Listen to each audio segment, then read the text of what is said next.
Transición porque este proceso sigue en marcha y con ella también la conformación de los distintos equipos de trabajo del gobierno de Yamandu Orsi. Este lunes, por ejemplo, el ministro designado de Educación y Cultura, José Carlos Maía, anunció que la secretaria general del PIT-CNT, Elvia Pereira, será una de las 2 consejeras del CODICEN. En ese marco, Pereira ya habló sobre la transformación educativa y aseguró que tiene aspectos que hay que revisar. Mientras tanto, también se refirió a que es necesario revalorizar la función del docente. Bueno, para profundizar en todos estos temas, vamos a recibir ahora a Elvia Pereira, futura consejera del CODICEN y secretaria general del PIT-CNT. Buenos días. Presidenta de Bienvenida. también. Muchas ¿Cómo gracias. estás, Elvia? Un gusto. Gracias por la invitación y saludo a la audiencia. Felicitaciones por el cargo que te han asignado. ¿Cómo recibiste justamente esta designación? Bueno, es un orgullo, ¿no? Para quien estuvo toda su vida o la mayor parte de su vida abocada a la tarea educativa, en territorio más de 30 años, luego en otra actividad, pero vinculada a la educación siempre, es como algo que uno no espera, pero sí en su foro interno lo desea. Porque, bueno, un eterno agradecimiento en quienes entendieron que en mí podían encontrar algún aspecto para contribuir a esto tan disputado, discutido, complicado, que tiene que ver con la educación de niños, niñas, jóvenes, adolescentes, adultos, porque está claro que la educación es a lo largo de toda la vida. Y así debiéramos pensarlo siempre, pero no quienes estamos en educación, debiéramos pensarlo todos los ciudadanos, desde que somos papás o mamás. Entonces, desde allí pensar en una educación a lo largo de toda la vida. Creo que esto es compartido por gran parte de la sociedad, aunque no siempre es visualizado de esa forma. Pero para mí es un honor. ¿Te imaginabas, te proyectabas en ese cargo, en esta jerarquía? Bueno, cuando decidí dar el paso hacia la política partidaria, que no, claramente no era donde me desempeñaba, el actual senador Mario Vergara me pide ser su primer suplente. Bueno, allí de una serie, muchas, pensarlo muchísimo y evaluarlo, por supuesto que acepté y acepté con la responsabilidad y el compromiso de asumir en caso de que obviamente se me necesitara. Esto no estaba en el radar, pero claro, es lo mío, es lo que yo hago. ¿Te sentís más cómoda bajo la órbita justamente del CODICEN que desde Es algo natural en vos? Para mí es natural. Toda la vida estuve en educación. Entonces, sí, está bien, lo otro era muy desafiante. De hecho, ya había empezado a estudiar un montón, porque eso está en uno, ¿no?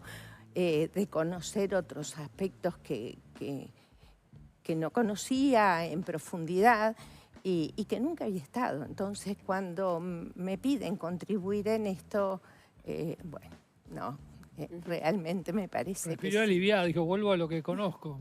Pero ¿sabes que no es aliviado? Porque a mí los desafíos me gustan y mucho. Cuando tuve que ocupar cada uno de los lugares, ya sean profesionales o sindicales, que es donde me desempeño, a mí me gustan los desafíos, me gustan los cambios, y lo tomo con mucha responsabilidad. Después se verá si uno lo hace bien, mejor o peor, pero el compromiso y mi responsabilidad siempre estuvo. Pero entiendo que le gusta más lo del CODICEN porque la banca la ganó Vergara, pero Vergara ya se ha candidateado a la Intendencia de Montevideo, tiene grandes posibilidades de ganarla y sería para usted.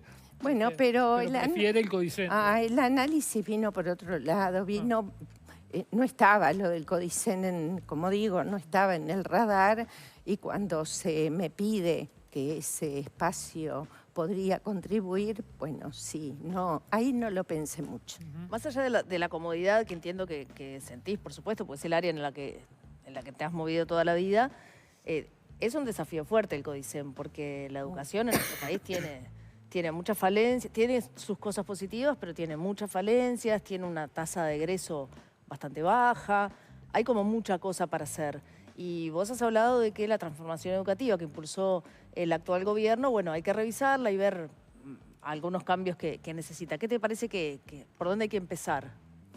Yo creo que hay varios puntos por donde empezar que tiene que ver con por lo menos dos cuestiones.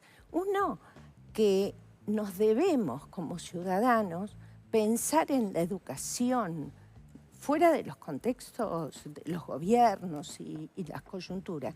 Pensar en la educación como no la madre de todas las soluciones. Es imposible pensar que la educación es que los chiquines aprendan, únicamente que los chinos aprendan a leer y escribir, o que todos podamos ingresar a educación media, educación terciaria, o que, no, si lo pensamos en esos términos, estamos acotados en lo que miramos.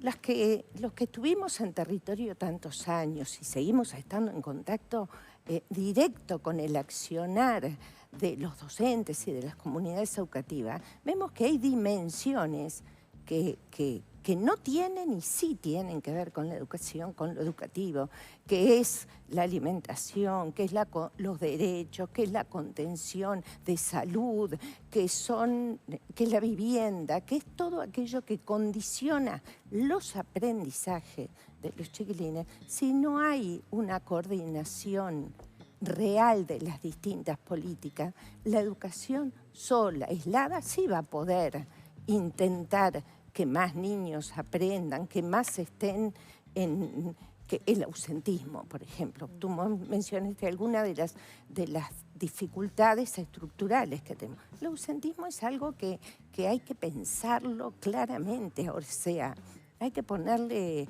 un pienso importante. Ahora, ¿cómo le decís a una familia que lleve su niño de primero y segundo año de escuela al otro día de que sufrió en su barrio una balacera, cuando lo que está en riesgo es la vida? ¿Cómo le decís que tiene la obligación de mandarlo? A la vez, esto no es de ahora, esto no es de estos gobiernos, esto no es inicial, educación inicial. Yo vengo de educación inicial, tengo años en educación inicial. ¿Cómo haces conjugar el tema educativo en educación inicial, que no es ir a jugar, que no es solamente ir a jugar, que no es solamente el espacio de contención, de resolución de situaciones familiares, de la constitución familiar, que está bien, porque también hay que pensarlo, cómo conjugás eso con la vida de las familias y las necesidades, en este caso de salir a trabajar, de las distintas familias. Y es un tema y hay que pensarlo, y por eso digo que hay que pensarlo en términos macros y de coordinación de distintas políticas. O sea, lo primero es hablar con el Ministerio, me imagino, Ministerio de Vivienda, Ministerio de Salud. Ministerio de Salud, con todos, golpear todas las puertas. Cuando una maestra tiene una salida didáctica con sus alumnos y los lleva a un campamento educativo, es la que muchas veces toma de la mano a ese niño, le consigue el turno en la sociedad médica o en ACE, donde lo pueden atender porque necesita de determinadas condiciones para poder ir y asumir. Algunas cosas tienen que estar mucho más coordinadas hacia esa idea. ¿Te parece que la actual administración del CODICEN, estas particularidades que tú mencionas ahora, no las atendió bien? Yo creo que siempre hay cosas para mejorar, siempre. Y siempre hacemos cosas bien y siempre hacemos cosas no tan bien y hacemos cosas equivocadas. Yo creo que el espíritu de hacer las cosas bien lo tenemos, lo tiene la ciudadanía uruguaya. Entonces, cuando venimos otros u otras, que tenemos otras visiones, otras vivencias, otras ideologías, ¿por qué no? Y no es mala palabra. Cuando pensamos desde otros lugares, no podemos pensar que venimos bajo el brazo con el manual, con la verdad revelada y decir, esto es lo que hay que hacer y con esto se solucionan todos los problemas. Si ustedes, los oyentes, me preguntan hoy, ¿ustedes en 5 años cuando se vayan van a haber solucionado todos los problemas estructurales que tiene la educación? Y sería mentira. Hay un programa de Frente Amplio que prioriza algunos aspectos en educación. Ahora hay que bajarlo a tierra. Hay que bajarlo a territorios, hay que poder darle respuesta a las comunidades. Hoy, por ejemplo, hay que poder darle respuesta a aquellas familias que aún no saben dónde va a estar su niño inscripto y dónde va a estar en la educación a partir de marzo. Ahora abrieron un periodo nuevo de inscripciones, pero esa incertidumbre no colabora a las familias, no colabora a la educación, no colabora y no contribuye. Entonces, hay aspectos territoriales que hay que pensarlos. Hay que devolverle a los docentes de las distintas comunidades educativas la confianza en la profesión docente que en este periodo estuvo bastante debilitada. La confianza en la profesión no quiere decir cada uno hace lo que quiere. La libertad de cátedra no es cada uno hace lo que quiere. Si tenemos un marco, si tenemos un consenso, si tenemos consensos generales, donde obviamente las estructuras de control, que a veces la palabra control no nos cae tan bien, pero que existe. En este caso, quien habla es inspectora de educación inicial y primaria, en su cargo tiene una función también de control. Ahora, ¿es de control, de aplicación de una transformación educativa que nos vino dada? No, no. Es claramente de orientación hacia dónde ir y luego sí de control, que después tiene un mecanismo, bueno, que capaz que ustedes conocen, que tiene que ver con posibilidades después de estar en distintas listas de prelaciones para acceder a distintos lugares de ubicaciones y cargos en lo que es el Sistema Nacional de Educación Pública. Recién decías que hay que revalorizar la figura del docente y que en este periodo vos entendés que no se ha hecho. Me imagino que hablás de las diferencias que hubo con la transformación educativa y las asambleas técnico-docentes que estuvieron en contra, que de todas formas se llevó adelante y que hubo bastantes roces con las autoridades, pero la transformación educativa, tal como este gobierno la planteó, está en curso. Y ahí lo que me gustaría preguntarte es cómo continuar con, o sea, cómo se va a continuar con eso. Hay cosas que se van a cambiar, ya están resueltas, hay cosas que van a seguir adelante. Hay varias cuestiones con eso. Uno, que este año 2025 inicia el año lectivo con las actuales autoridades de la educación. Nosotros, en todo caso, que se precisa venia, asumiremos los primeros meses cuando ya el año lectivo está comenzando. Por lo cual, nadie va a pretender llegar hoy y decirle a las familias, a los estudiantes, bueno, ahora esto no va más, es esto. De ninguna manera. Por lo cual, este año 2025, los docentes ya están eligiendo sus cargos, ya esto está en funcionamiento. Nosotros no pretendemos venir a decir, se cortó acá. No, pretendemos que este tiempo, hasta el próximo año, este tiempo sea un tiempo de recomponer algunas cuestiones importantes y una de ellas tiene que ver con la participación. No estoy hablando únicamente de la participación en los desconcentrados de la figura docente, pues eso lleva un trámite parlamentario. Estoy hablando de la participación real, donde podamos las ATD ser escuchadas, tomadas en cuenta, aquello que entendamos que es viable cambiar de la transformación se va a hacer. Revisar los programas también hay que revisarlos, porque no es solamente programa de primaria, es de toda la formación. Hay un cambio sustantivo en formación docente que hay que analizarlo, porque además, máximo cuando tenemos una fuerte por lo menos acuerdo en el tema de la universidad de la educación. Entonces, la formación docente es fundamental y es un pilar. Y hoy está cuestionadísimo el tema de la formación docente en el ámbito de esta transformación educativa. ¿Dónde te parece que podés encontrar las dificultades más grandes dentro de tu gestión? Las dificultades, qué buena pregunta. Mis dificultades va a haber muchas, muchísimas. Las más grandes es en los cambios que sean en intentar hacer cambios que sean profundos si no tenemos reales consensos. No creo que en la búsqueda de consensos en los tránsitos, pero sí en terminar en acuerdos aquellas cuestiones que tenemos algún tipo de diferencia. Por ejemplo. No sé si fue clara. Por ejemplo. ¿Con los docentes? No, en Mira, general, sí. en general varias. Tenés que trabajar mucho el ausentismo. Tenés que trabajar mucho, y no es sencillo, el tema de que todos los chiquilines tengan oportunidades de terminar el bachillerato. Es multidimensional, pero son dificultades. Ninguna de los objetivos que tenemos son fáciles. Ninguno. La extensión del tiempo pedagógico, que todos estamos de acuerdo conceptualmente, no es sencillo. No es nada sencillo, pero yo creo que avanzar en esas líneas de dirección, la cobertura de los niños de 3 años, que habíamos iniciado ya en otro periodo, es el 50% lo que la administración puede hoy cubrir. O sea que nos están faltando bastantes cosas a la hora de decir extensión del tiempo pedagógico. Que eso estamos todos de acuerdo. Hay que ver cómo y qué cosas se van. Obstáculos va a haber, dificultades van a haber, se van a enfrentar esas dificultades. Yo creo que el mejor camino para acercar posiciones y de alguna manera evitar o pasar esos obstáculos es el diálogo, es conversando. ¿Te parece que vas a tener una dificultad con los docentes? No.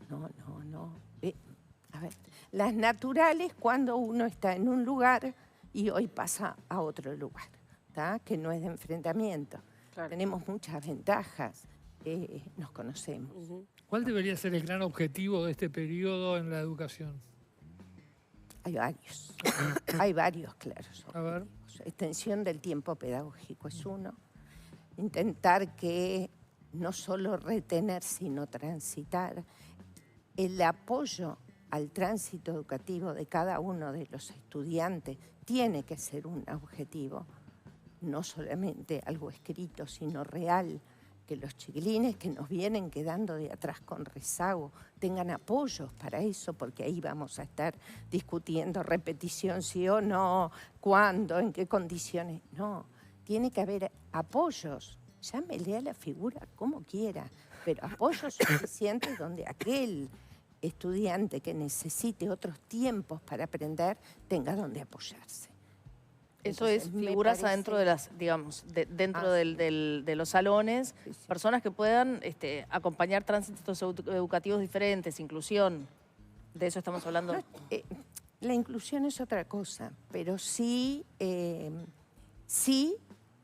no todas las personas aprendemos de la misma manera. Todos necesitamos tiempos diferentes y aprendemos más o menos en la medida de nuestras posibilidades y de las condiciones. En este proceso educativo, que es largo, que no es de 1 año, no es ni de 5 años, o sea, es largo, pero en este que nos toca ahora gestionar, que son 5, que sí se encuentren verdaderamente, llámense tutorías, llámense maestros de apoyo, maestros comunitarios, o sea, las figuras necesarias para que los estudiantes encuentren dónde apoyarse para seguir caminando. Porque el que se queda rezagado, ya lo vemos, después recuperarlo es dificilísimo.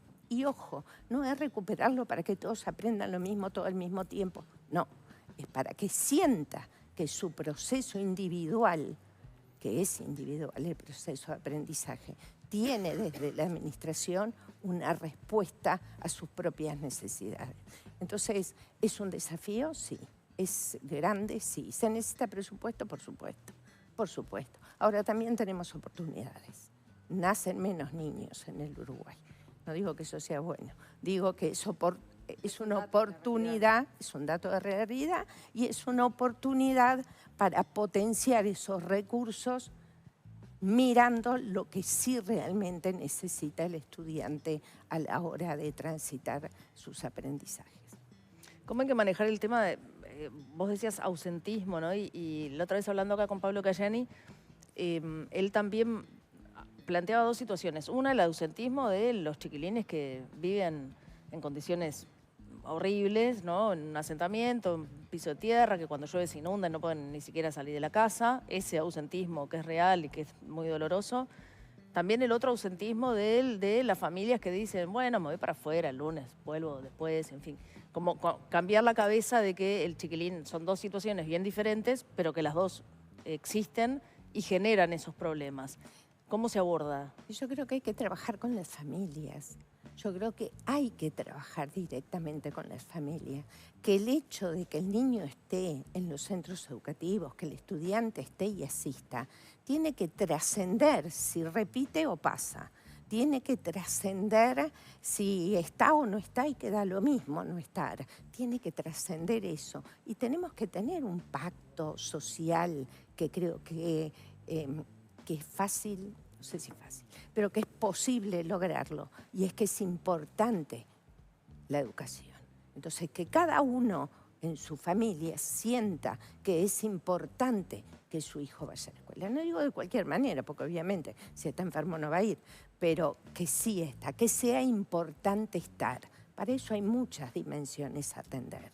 Tienen que estar las condiciones, sin duda, las del sistema educativo, pero de otras políticas sociales muchas veces que se necesita compensatorias, pero tiene que haber además colocar a la educación, y eso tiene que ser toda la sociedad uruguaya, sacarla del lugar reivindicativo y de exigencias y ponerlo y revalorizarlo como lo importante a la hora de pensar en la integralidad del ser humano.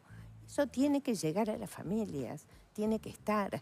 No estoy hablando de volver a mi hijo el doctor, no estoy hablando de eso. Estoy hablando de la revalorización en la sociedad uruguaya de que es importante la educación para estar inserto en una sociedad que se piensa para, no son las futuras generaciones, son las generaciones de hoy.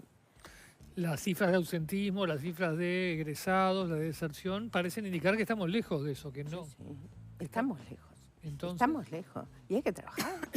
Hay que trabajarlo, estamos lejos. ¿Cómo incidiría sobre esa percepción social que está instalada? Porque por algo se dan estos indicadores. Pero revalorizando a la escuela pública, a la educación pública, revalorizando la función docente, buscando acuerdos macros en un tipo de pacto social, llamémoslo. Está el Congreso de Educación como herramienta y está planteado también hacerlo no en el 25, pero sí próximamente, donde se escuchen voces de otros, donde las síntesis vayan por este lado, donde sea. Por supuesto que interpartidario ni que hablar, porque acá todos los actores políticos tenemos el objetivo común. Entonces, y hay acuerdos, porque hay puntos en común y trabajar sobre esos puntos en común y darle a la sociedad también desde nuestros lugares la idea de que esto es importante, no solo para aprender a leer y escribir, aunque también es importante. Hablábamos hace un ratito de los más chiquitos, ¿no? De insertar a los niños de 3 años en la educación. Bueno, eso es un objetivo. Pero también hay otro problemón que tenemos, que es el egreso, ¿no? La cantidad, más de la mitad de los chiquilines no termina el liceo. Y ahí, ¿cómo los recuperás? Hay dos cuestiones. Recién hablábamos de... Ahí hay dos cuestiones. Una cosa es el egreso, que para nosotros no es lo mismo egresar de cualquier manera, por lo cual es mucho más profundo. Pero hace unos minutos hablábamos de acompañamientos y hablábamos de figuras que pudieran apuntalar, por decirlo de alguna manera, ese tránsito educativo. Y bajemos esto más a territorio y a tierra. ¿Qué chiquilín, joven, adolescente, puede estar motivado y querer ir a un lugar donde siempre la rema de atrás solo? No, y no tiene. y no tiene motivaciones, donde carece de determinadas cuestiones y condiciones en su ámbito familiar, donde tiene, en el caso de las niñas, mujeres, que cuidar a sus hermanitos más chiquitos porque sus padres necesariamente tienen que salir, o sus madres, en la mayoría de los casos, a parar la olla. Entonces, hoy hablábamos de eso, lo interinstitucional y los apoyos necesarios al tránsito educativo. Entonces, hay algo en la condición humana que es el poder llegar a determinado lugar, el poder hacer determinada cosa. Si nosotros, y acá voy a un ejemplo muy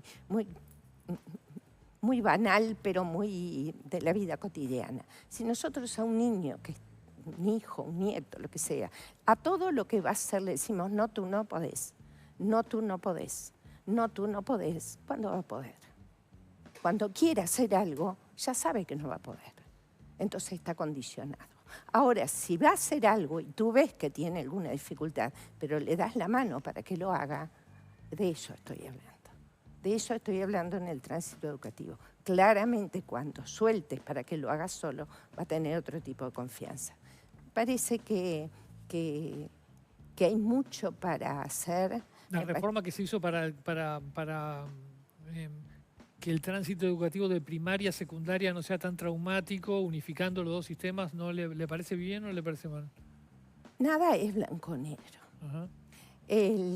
Aquello de pasar de una sola maestra, ese imaginario que tenemos mucho, de que era una maestra con 30 niños o 25 niños en un aula y pasar a las 14 materias o disciplinas en media, era traumático, sí, lo vivimos capaz que todos los que estamos acá. Ahora, de esos tiempos a hoy ha habido cambios. Ya rara vez es la maestra sola. Ya tenemos una extensión, por ejemplo, profesor de educación física en muchas de las aulas. Ya hay otras figuras, inclusive tenemos acompañantes terapéuticos, otros adultos dentro acompañando otros procesos de otros niños. O sea, esa figura de la maestra única en su salón, encerrada con los niños y luego pasar, eso lo vivimos en otro momento. Es un tránsito que vamos llevando adelante de cambio, sí. Todo lo que se pueda intentar cambiar, pero luego evaluar y ver si realmente lo que pensamos da sus resultados, hay que hacerlo, hay que intentarlo, porque los cambios no son malos de por sí, hay que intentarlos. Tú sabes que, bueno, la senadora Graciela Bianchi fue crítica con tu designación. Habló de que ahora queda claro de que mandan los sindicatos, que tu gestión va a estar al servicio de los intereses sindicales y que se va a adoctrinar, esas fueron sus palabras, en ese sentido. ¿Cómo recibiste estas opiniones? La verdad que yo siento que algunos actores políticos, en este caso los dichos de la senadora Bianchi, es la senadora de la República.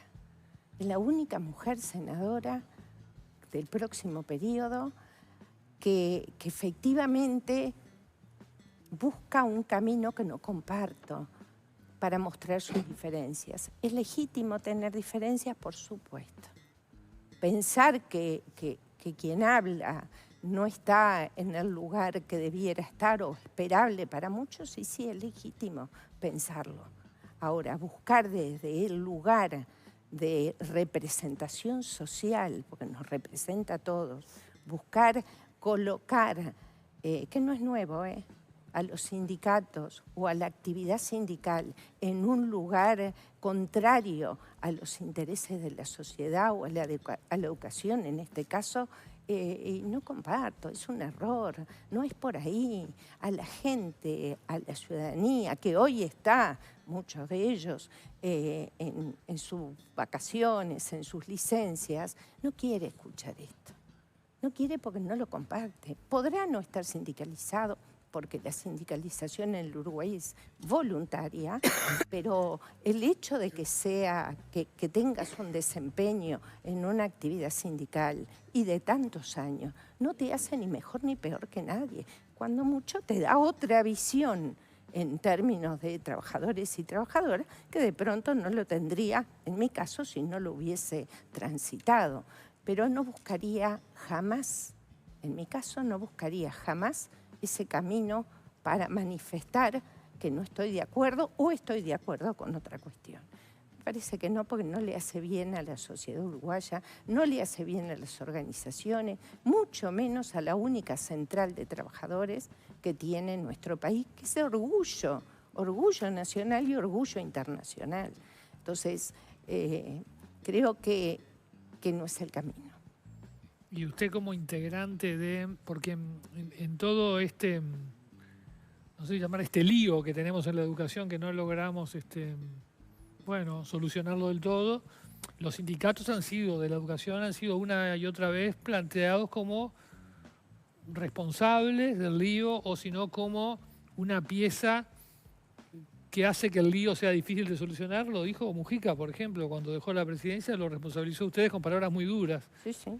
¿Por qué cree que pasa eso? ¿Cuál es su visión como dirigente de la Federación Uruguaya de Magisterio? ¿Hay una autocrítica al cómo han jugado los sindicatos en todos estos años? Que incluyen no solo desde el gobierno de Mujica, desde más atrás, ¿no? Es verdad que lo que tú mencionas es cierto. Es verdad que fuimos muy críticos, en este caso, con la transformación educativa. Pero es verdad que también se tiene una visión de los sindicatos al punto que las organizaciones sindicales en este último periodo de transformación educativa quedamos fuera de discusión, de la discusión de aportes a lo... Después serían aportes que los llevarían o no las autoridades, pero quedamos sin las posibilidades de poder ser escuchados cuando somos representantes de la mayoría, en el caso de quien habla, Federación Uruguaya de Magisterio, de la mayoría de las maestras y funcionarios de primaria. Entonces, no es por las personas, es por a quienes representamos. Entonces, espacios para la escucha tiene que haber siempre.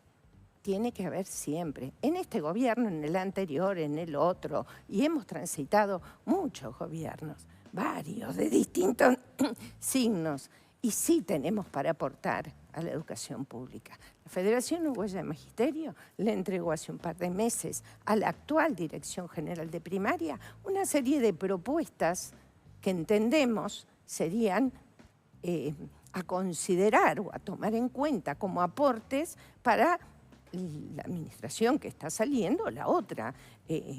El martes tuvimos una reunión con Dirección de Primaria y dijimos, claro, nosotros, Federación Uruguaya de Magisterio, no está en transición. La institucionalidad sigue, trasciende los gobiernos. Entonces no nos vamos a sentar a esa transición, porque además no nos corresponde en ese ámbito. Bueno, quien habla le corresponde ahora en otro lugar, pero está ubicarse en los lugares que nos corresponden y actuar desde la responsabilidad que compete a cada uno de los espacios. ¿Cómo sigue tu vínculo con el PIT-CNT de ahora en más? Bueno, el PIT-CNT, yo no tengo ninguna designación al día de hoy, formal, por supuesto pública. PIT-CNT está en un breve receso de obviamente y naturalmente de las compañeras y los compañeros del descanso. Apenas en el primer secretario, bueno, voy a dar la primicia acá, pero ya lo he conversado con varios de las compañeras y compañeros. En el primer secretariado que se convoque voy a presentar mi renuncia a la Secretaría General, no por incompatibilidades, la Secretaría General del PIT-CNT. No por incompatibilidades, pero sí porque por incomodidades que pudiera surgir, que no quiero eso para mis compañeros y creo que no lo merecen las compañeras y los compañeros. ¿No crees que es incompatible? No, la verdad que no creo que sea incompatible, creo que es complementario. O sea que podría ser secretaria general del PIT-CNT y... No. Perdón. Ah, eso es lo que- Si era en términos de... No, soy soy el ser humano. Hoy soy secretaria general de la Federación de Maestros y secretaria general del PIT-CNT. Y ya es un montón. Por eso. Ya es un montón, ¿no? Es incompatible en términos humanos, sin duda. No pensé que lo planteabas desde Ok. otro lugar. No incompatible con... nadie puede hacer tan... Nadie, mucho menos yo. Elvia Pereira, secretaria general del PIT-CNT y futura consejera del CODICEN, muchas gracias por haber venido. Muchas Muy amable. gracias a ustedes. Muchas gracias, por el muy espacio. amable. amable. Gracias. Nosotros vamos...